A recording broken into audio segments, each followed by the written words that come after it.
Господи, господи, господи, там что-то...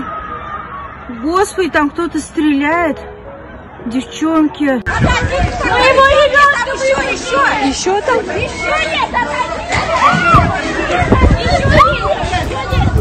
Когда его начали взрывать, я не могу.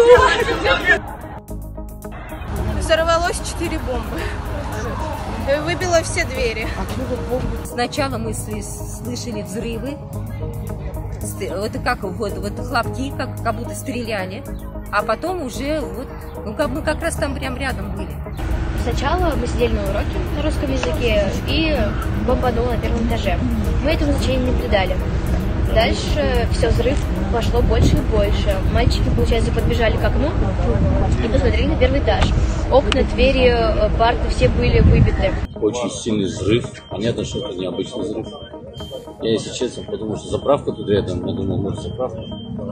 Что-то случилось. Тихонько так собирался, думаю. Так, потом сын звонит. Сын звонил старший. Слеза, говорит, папа, не переживай, у нас все хорошо, у нас взрыв.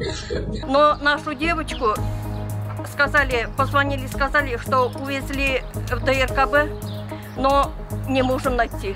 Помогите, пожалуйста. Просто прислали похожее видео, на земле она лежит, она без сознания. Блузка вся красная, вся в крови. Да, рана на голове.